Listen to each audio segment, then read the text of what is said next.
Yo, what's going on everybody? It's your boy Naruto Explained here, bringing you another review for Boruto episode 139. And I gotta say, man, so I'm just gonna go ahead and say something I think is gonna be a little unpopular. I didn't hate this episode, I didn't love it, okay? Like, I do have a lot issues with the episode though. I'm not even gonna suck the episode off. I have a lot of issues with it, but what I will say most importantly is that if somebody came to me and said, hey, I need you to write an episode dealing with this team, these are the struggles that we want them to go through, I think that this is probably the best you can get in one episode. My big complaint is that they took this long to introduce Suru to the audience in extended fashion, that it took this long to have Enko's abilities kind of brought up and the struggle that she had. This is not something that I feel like you can effectively get done in one episode. And the reason why I say that is, let's just take a step back for a second, okay? So I like the idea of Enko having this ability, this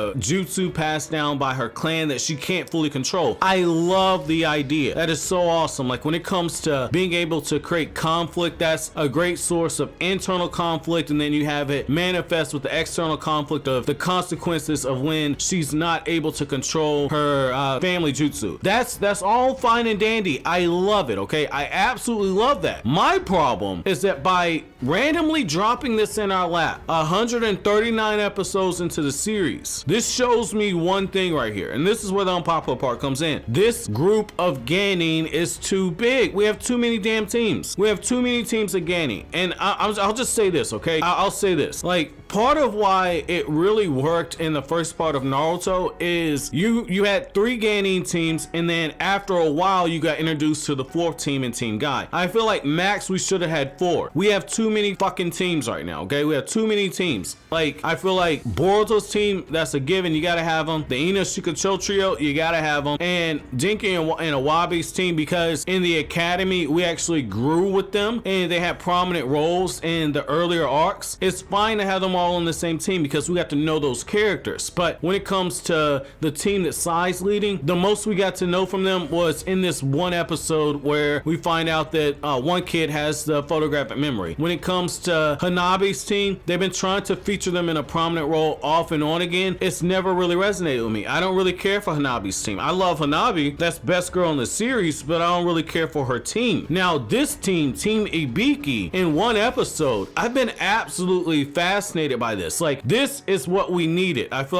like all that screen time and development that we got with Hanabi's team and Sai's team, they could have had those issues with this team here, because you got Suru and you got Dosu, and they're afraid of her teammate, and they have to overcome that fear. This is something you could have built up over time to get us to this point where all of a sudden Ibiki gets assigned to the team. Because this is the thing about having so many damn teams, okay? It almost feels like Naruto's just like, oh, this is a team, show me a Jonin who's available, here they go to them, oh, here they go to them. Like, it took twice now they've had to have different Jonin reassigned to the team because it didn't work out. Like, that should tell you that you're going for quantity over quality. Like, I really feel like they should have kind of stepped back a little bit. Like, I want to see more from this team in the future, because I'm fascinated in Suru's ability. And I know what it is, because all she's doing is similar to what Jiraiya does. So essentially she's speeding up the proteins in her body, and that makes her hair grow faster. That's why it's able to extend. That's basically the same thing as Jiraiya's lion's mane, and that's the same thing as Momoshiki's ability with his hair. So I love that ability. The other kid, Dosu, looks like he has some type of jutsu, that's some type of binding jutsu. That's absolutely awesome. Like, the fact that you have 2 teammates who essentially, if push comes to shove and Enko gets out of control, they have jutsu that can temporarily restrain her. It would be nice to see the build up to where they try, and over time Enko gets too powerful for them and their methods don't work, and then they're given the tranquilizer. Like, this is a team I feel like they should have had a little mini arc devoted to them. That way we actually get more information, or they should have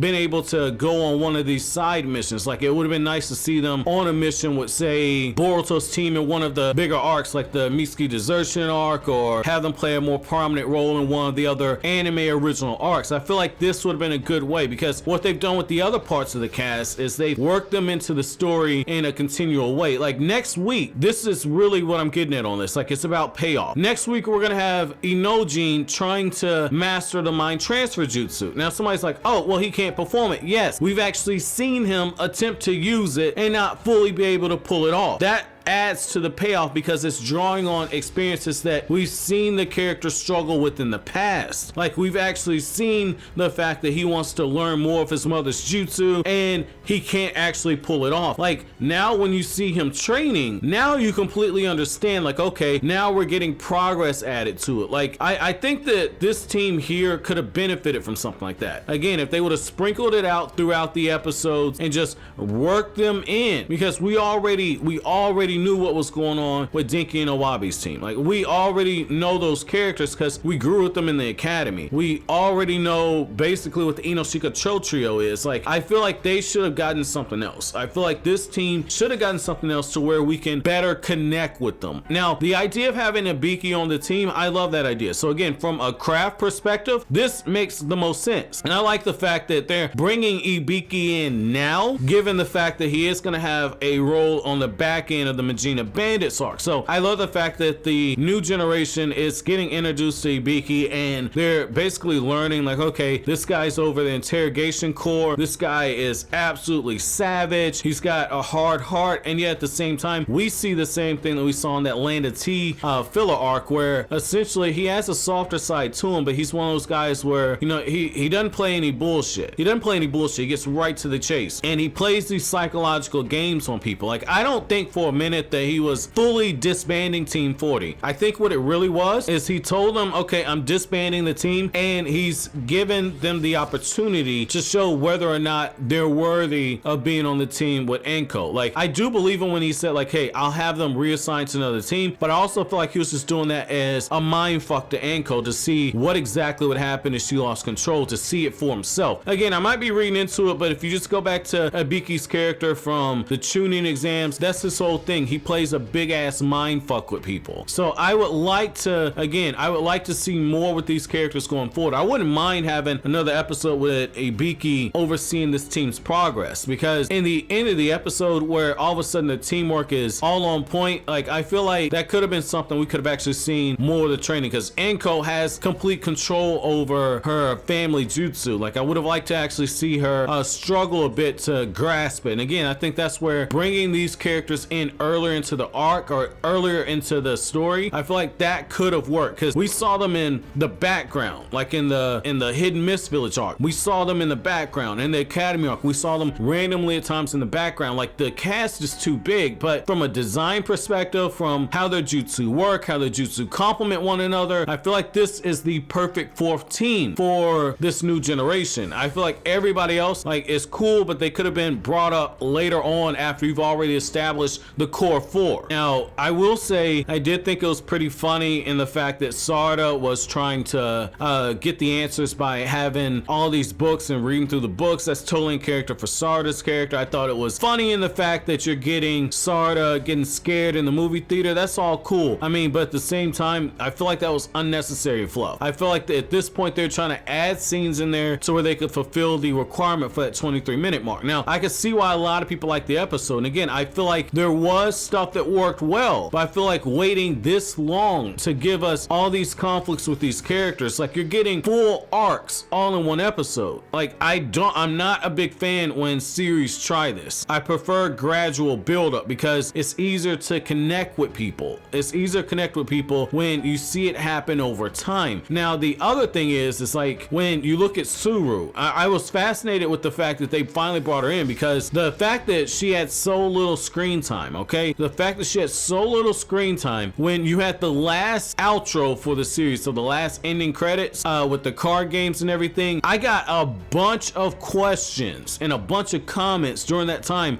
where people were saying, oh, Naruto explained, did you notice it? Did you notice it? They spoiled Himawari's future design in the post time skip. I can't believe they did this. I think the time travel arc is gonna alter the future and we're gonna get automatically to the time skip. Look at that, that's Himawari's teenage design. And I kept saying, no, that's not true. That's somebody from Boruto's generation. That's someone from Boruto's generation. Nobody believed me, and now you see it. So it's one of those things where the fact that people even jump to that conclusion, it lets you know this cast is too big. This cast is way too big. They should have trimmed down the fat. They should trim down the fat. Like, the fact that in this era, you don't have as many missions going on, but you essentially graduate the whole fucking class into being Ganin, and then you allow allow them to take that gaining exam after the fact. Like, the whole purpose of the gaining exam is that when the Jonin tests, even though you graduated from the academy, when the Jonin tests you, they state like, okay, that doesn't mean you become a fully fledged gaining. We'll send your ass back to the academy. Some of these teams should have gone back. And I feel like, again, I mentioned the 4 teams that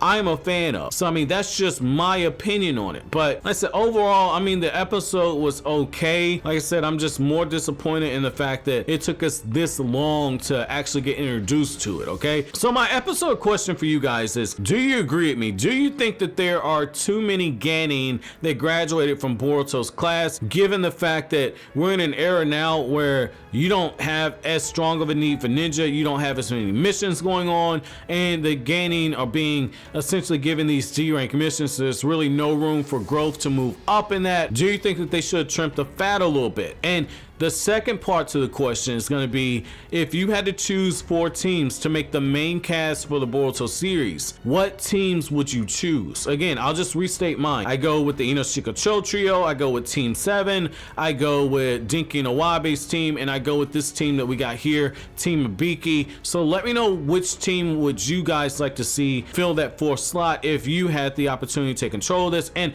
I want to close out with this. The outro actually spoils some stuff in the Magina Bandits arc that happens in the manga. Like, you actually see Boruto use a jutsu combination that he uses in his fight with Naruto. So I thought that that was pretty interesting. Let me know if you guys caught that when you guys watched the outro, because they did quite a few tidbits in the outro and in the intro that directly pay homage to stuff that happens in the Magina Bandits arc. It's very subtle stuff. It's really just character moves and combinations. So once again, this is one of those instances where if you read the manga, they actually rewarding you on a few things. But as always, guys, if you like anything I had to say, don't forget to comment, rate, subscribe, and share. Thank you so much for watching until the end. Have an awesome day, guys.